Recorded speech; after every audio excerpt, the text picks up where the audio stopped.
বাইকে করে লোক আসে, কি ঘটতো এই বাইকে করে? কোন মেয়েদের তুলে নিয়ে যাবে? পার্টির লোকেরা আগে এসে দেখে যাবে যে কোন বাড়ির বউটা দেখতে সুন্দর, কে কম বয়সী। এইবার তার ঘুমকি চলে আসবে, তোমার বাড়ির বউ তুমি ছেড়ে দাও, তুমি স্বামী হতে পারো কিন্তু তোমার কোনো অধিকার নেই। মানে নিয়ে চলে যাবে রাতের পর রাত, একদিনের জন্য না। যতক্ষণ তাদের নাম মন ভরবে ততক্ষণ তোমার কিন্তু রেহাই নেই। ওদের দল আছে 25 জন 30 জন, বাইক বলার সঙ্গে সঙ্গে চলে আসবে। হ্যাঁ, আমারও একই অভিজ্ঞতা। রাত বিকালে আসতো, জোর জবরদস্তি মহিলাদের তুলে নিয়ে যেত, নিয়ে গিয়ে ওই রাখতো পার্টি অফিসে, তারপরে ভোরের বেলায় ছেড়ে দিত।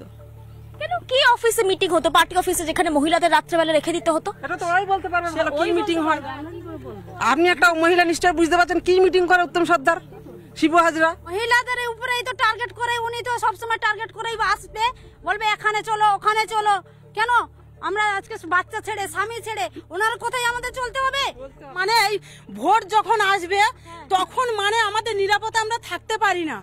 একের পর এক ঘটনা ঘটে চলেছে। এই মুহূর্তে যে ছবি আপনারা দেখতে পাচ্ছেন, পুলিশের সঙ্গে বচসা মৌসুমী কয়াল, টুম্পা কয়ালদের। আমাদের প্রতিনিধি সৈকত এই মুহূর্তে রয়েছেন সেখানে, আমি সরাসরি সৈকতের কাছে চলে যাব। সৈকত, এই মুহূর্তে কি ছবি রয়েছে?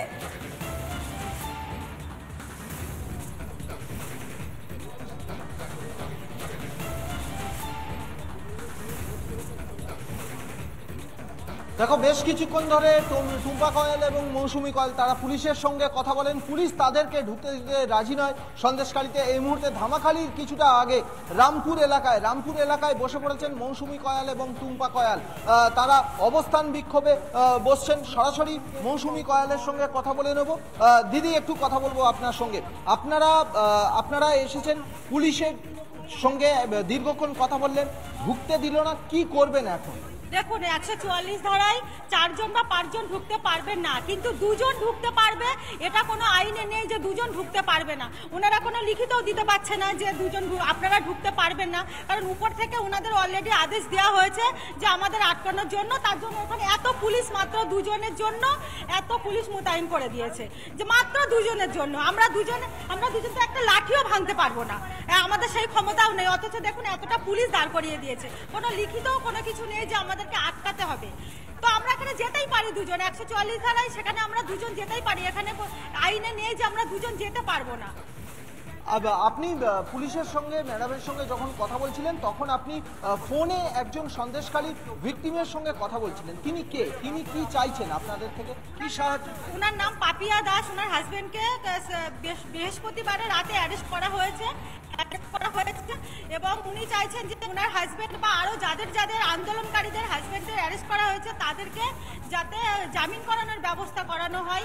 ওনারা আমাদেরকে ফোন করেছিল, আমরা জামিনের সমস্ত ব্যবস্থা করে দেব, সেটাও আমরা কথা দিয়েছি। তার জন্য ওনাদের পরিবারের সাথে আমাদের দেখা করার প্রয়োজন এবং কতজন অ্যারেস্ট হয়েছে তাদের সাথে কথা বলার প্রয়োজন। এই কারণেই যাচ্ছিলাম। উনি রীতিমতো কান্নাকাটি করছেন, কারণ অসহায় পরিবার, সকলের খেটে খুঁটে খেতে হয়, এবং সেই পরিবারের পুরুষরা যদি অ্যারেস্ট হয়ে জেলে থাকে সেই সংসারগুলো চলবে কি করে? তো আমরা এই কারণেই আমরা যাচ্ছিলাম। কিন্তু এখানে পুলিশ রীতিমতো আমাদের 2 জনকে, মাত্র 2 জনকে আটকাতে, আপনারা দেখাতেই পারেন, দেখুন এত পুলিশ মোতায়েন করে দিয়েছে, যেখানে আমরা একটা লাঠিও ভাঙতে পারবো না, 2 জনের ক্ষমতা আমাদের নেই। অথচ এখানে এত পুলিশ, যে এবার লিখিত কোনো কিছু নেই যে আমাদেরকে আটকাতে হবে, এমন লিখিতও কিছু নেই, অথচ আমাদেরকে যেতে দেন না। একটা বিষয়ে আসবো দিদি, বিগত 3 দিন ধরে সন্দেশখালী উত্তপ্ত হয়ে উঠেছে, অগ্নিগর্ভ পরিস্থিতি চলছে, বিক্ষোভ চলছে। ঠিক গতকালকে যে বিষয়টা সামনে এসেছে, পার্টি অফিসে নিয়ে গিয়ে রাতের বেলা মহিলাদের উপর অত্যাচার, মহিলারাই অভিযোগ করছেন। 24 ঘন্টা কেটে গেছে সেই বিষয় সামনে আসার পরে, এখনো পর্যন্ত রাজ্যে মহিলা কমিশনের তরফ থেকে না কোনো বিবৃতি, না কোনো মহিলা কমিশনের প্রতিনিধি দল এখানে এসেছে। রাজ্যে মহিলা কমিশন কি আছে বলে মনে হয়? না, রাজ্যের মহিলা কমিশন নেই। রাজ্যের মহিলা কমিশনার যদি থাকতো আজ রাজ্যের মহিলাদের উপরে অত্যাচার হতো না। রাজ্যের মহিলা কমিশনার এখন 2টো কানে তুলা গুঁজে দিয়ে উনি আরামসে ঘুমাচ্ছে, আর রাজ্যের মহিলারা আজ অত্যাচারিত হচ্ছে। আপনারা জাতীয় মহিলা কমিশনের দৃষ্টি আকর্ষণ করবেন? দেখুন, জাতীয় মহিলা কমিশনের কাছে আমরা গেছিলাম। আমরা দিল্লি যখন গেছিলাম, আমরা জাতীয় মহিলা কমিশনের কাছে চিঠিও দিয়েছি। তাদেরকে আমরা জানিয়েছিলাম যে আমাদের রাজ্যে এরকম মহিলাদের উপরে অত্যাচার হয়, যাদেরকে রেপ করে মারা হয়, সেই রেপকারীকে বেকসুর খালাস করে দেওয়া হয়, সেটাও আমরা জানিয়েছিলাম। কিন্তু এখন এই রাজ্যে সবাই কানে তুলো গুঁজে দিয়ে ঘুমাচ্ছে, কারোর কানও নেই, চোখও নেই, তারা কেউ সুবুদ্ধি সম্পূর্ণ মানুষ মনে হয় না আমাদের রাজ্যে আর আছে। তার জন্য এই দুজন এসে এখানে দাঁড়িয়ে আছি, বিক্ষোভ করছি, এবং এখানে এত পুলিশ মোতায়েন করা হয়েছে। তো আমরা এখানে টুম্পাদি আপনার সঙ্গে একবার আপনার সঙ্গে কথা বলবো। রাজ্যের মহিলা কমিশন আছে বলে মনে হচ্ছে। বিগত 24 ঘন্টা আগে এই সন্দেশখালীর মহিলারাই যে দাবি করেছিলেন, যে অত্যাচারের ভয়ঙ্কর কাহিনী শুনিয়েছিলেন রিপাবলিক বাংলায়, রাজ্যের মহিলা কমিশন আছে বলে মনে হচ্ছে। দেখুন, রাজ্যের মহিলা কমিশনার থাকলে তাহলে সন্দেশখালীর মহিলাদের সঙ্গে এত অত্যাচার হতো না। কারণ রাজ্যের মুখ্যমন্ত্রী যিনি মানুষকে বলতে পারেন, যে প্রত্যেকটা ঘটনাকে বলতে পারেন, ছোট ঘটনা, তুচ্ছ ঘটনা, প্রেমের ঘটনা, এফআইআর ঘটনা, সেই জায়গায় রাজ্যের মুখ্যমন্ত্রীকে সাধারণ মানুষ ধিক্কার জানায়। কারণ সাধারণ মানুষ আজকে বুঝে গেছে যে উনি একজন রাজ্যের মহিলা মুখ্যমন্ত্রী হয়ে মহিলাদের সম্মান এবং মহিলাদের আবরু উঠতে পারেন না। সেই জায়গাতে দাঁড়িয়ে উনি যে এই কথাগুলো কি করে বলেন, সেখানেই সাধারণ মানুষ অবাক হয়ে যাচ্ছে। কারণ এখানকার প্রত্যেকটা মহিলার মুখে শোনা গেছে, এবং প্রত্যেকটা মহিলা আমাদের সঙ্গে যোগাযোগ করেছেন, কথা বলেছেন, এবং তাদের মুখে একটাই দাবি, রাতের পর রাত তাদেরকে তুলে নিয়ে যাওয়া হতো, রাতের পর রাত তাদেরকে ফুর্তি করার জন্য আলার মধ্যে নিয়ে গিয়ে তাদের উপরে একের পর এক অত্যাচার করা হতো। তখন আমাদের রাজ্যের মুখ্যমন্ত্রী এক বিন্দুর জন্য তাদের পাশে এসে দাঁড়ানোর চেষ্টা করেনি, এবং এত ঘটনা হয়ে যাওয়ার পরেও আমাদের রাজ্যের মুখ্যমন্ত্রীর একটু হুঁশ জাগলো না যে এই সাধারণ মানুষের পাশে এসে দাঁড়ানো উচিত। যাদের এগেনস্টে অভিযোগ, এই সন্দেশখালীর মহিলারাই যাদের এগেনস্টে অভিযোগ করছেন, সেই উত্তম সর্দারকে দল থেকে সাসপেন্ড করা হয়েছে। কিন্তু পুলিশ এই উত্তম সর্দারের এগেনস্টে, এদের এগেনস্টেই কিন্তু কেস হচ্ছে। পুলিশ কিন্তু সেই যে অভিযোগপত্র, সেই অভিযোগপত্রটা নট ভেরিফাইড বলে রিসিভ করেছে। Receive but not verified, content not verified, সেই অভিযোগপত্র রিসিভ করেছে। অর্থাৎ তেমন গুরুত্ব দিয়ে দেখা যাচ্ছে না, কিন্তু এদিকে দল তাদের জাস্ট সাসপেন্ড করে দিল। এতে কি এই যে নক্কারজনক অভিযোগ উঠছে, এটা কি কিছুটা হলেও? দেখুন, এই যেগুলো করছে না, সেগুলো মানুষের সিম্পেথি আদায় করার জন্য। কারণ যখন শেখ শাহজাহানকে অ্যারেস্ট করা হলো,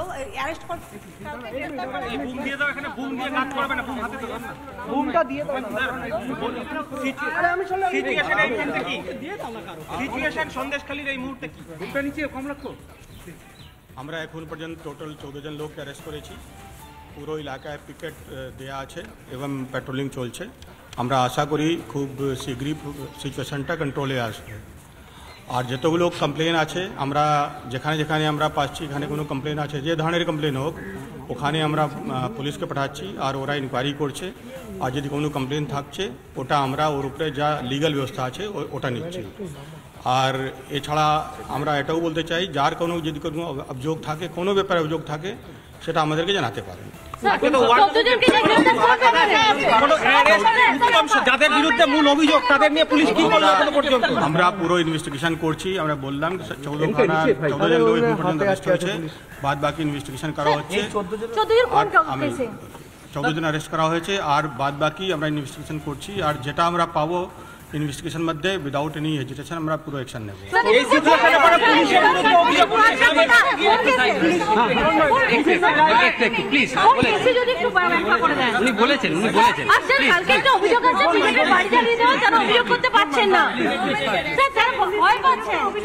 সাধারণ মানুষ কালকে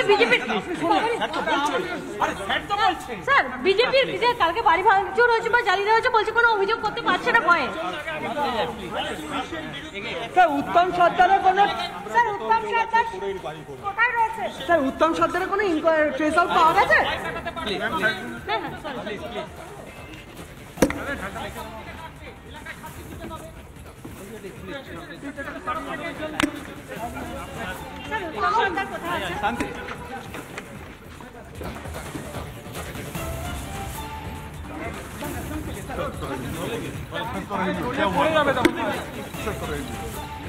স্যার শিবু হাজরা কোথায় আছে?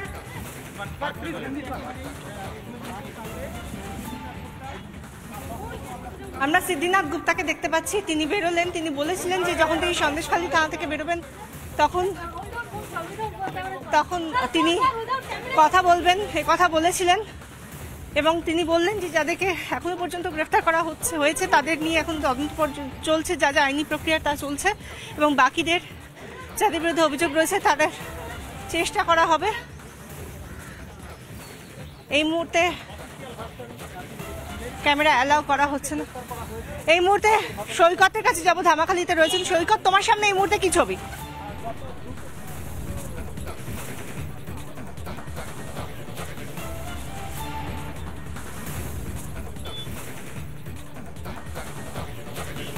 দেখো আমার সামনে এই মুহূর্তে আমি যে চিত্রটা যেখানে রয়েছি, এটা ধামাখালী থেকে বেশ কিছুটা আগে রামপুর এলাকা। ঠিক এই জায়গাটায় পুলিশের ব্যারিকেড করা হয়েছে, বিশাল একটি ব্যারিকেড করা হয়েছে, এবং ঠিক এইখানেই কিন্তু ধর্নাতে বসে গেছেন বা অবস্থানে বসে গেছেন কামদুনির সেই প্রতিবাদী দুই মহিলা টুম্পা কয়াল এবং মৌসুমী কয়াল। তাদের সঙ্গে আমরা কথা বলছিলাম। টুম্পা কয়াল, মৌসুমী কয়াল বিগত প্রায় 40 থেকে 45 মিনিট হতে যায় তারা এই পুলিশের সঙ্গেই কিন্তু তারা কথা বলছিলেন।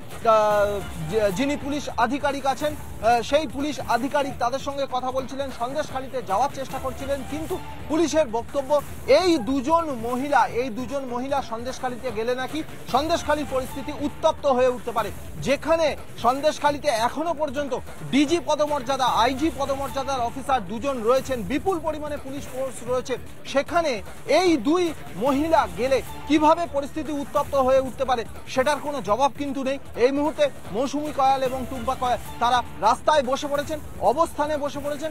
তাদের দাবি তাদেরকে ঢুকতে দিতে হবে, না হলে যতক্ষণ পারা যায় ততক্ষণ অবস্থানে থাকবেন তারা।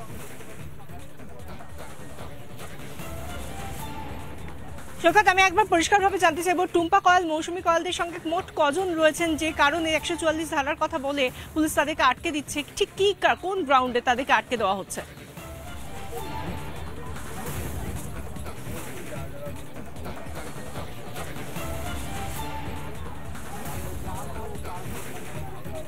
দেখো সরাসরি সেই চিত্রটা দেখাচ্ছি। টুম্পা কয়াল এবং মৌসুমী কয়াল দুজনে রয়েছেন, দুই মহিলা কামদুনি, সেই প্রতিবাদী দুই মহিলা, প্রতিবাদী দুই চরিত্র, সেই টুম্পা কয়াল, মৌসুমী কয়াল দুজনে রয়েছেন, এবং এই দুজনকেই কিন্তু সন্দেশখালীতে যেতে আটকাচ্ছে পুলিশ। কারণ পুলিশ বলছে যে এই দুজন মহিলা গেলে তাদের সন্দেশখালীর পরিস্থিতি নাকি ভায়োলেট হতে পারে। আমি আর একবার টুম্পা কয়ালের কাছে আসবো। দিদি আপনার কাছে আর একবার আসবো। পুলিশ যে বলছে যে আপনারা দুজন গেলে সন্দেশখালীর পরিস্থিতি উত্তপ্ত হয়ে উঠতে পারে, কিন্তু সন্দেশখালীতে এই মুহূর্তে থানায় রয়েছেন ডিআইজি, আইজি রয়েছেন, তাহলে কি তাদের উপরেও কোনো ভরসা নেই? তারা কি কনফিডেন্স হারাচ্ছেন? দেখুন, সত্যি কথা বলতে কি না, এটা হাস্যজনক। কারণ কেন বলছি বলুন তো, কারণ দুটো সাধারণ মহিলা, তারা কোনো এমপি নয়, তারা কোনো মন্ত্রী নয়, তারা কোনো ভিআইপি লোক নয়, তারা কোনো সিনেমা আর্টিস্ট নয়। সেই জায়গাটা দাঁড়িয়ে আমরা সাধারণ মানুষ হয়ে সাধারণ মানুষের পাশে দাঁড়াতে এসেছি, তাতেও এদের আপত্তি। জানি না যে স্বাভাবিকভাবে এই প্রশ্নটা উঠে আসে। টুম্পা কয়াল, মৌসুমী কয়াল যাদের কোনো রাজনৈতিক পরিচয় নেই, তারা সাধারণ মানুষ, সাধারণ দুজন মহিলা, তারা এসেছেন, তাহলে কেন তাদেরকে আটকে দেওয়া হচ্ছে? কি করে আইন শৃঙ্খলা পরিস্থিতি খারাপ হতে পারে বলে মনে করছে পুলিশ? এই নিয়ে প্রশ্নটা তাদের মনেও উঠছে, তাদের মনের সঙ্গে সঙ্গে সন্দেশখালী সাধারণ যারা মানুষ, যারা সাধারণ মহিলা, তাদের মনেও এই প্রশ্নটা উঠছে।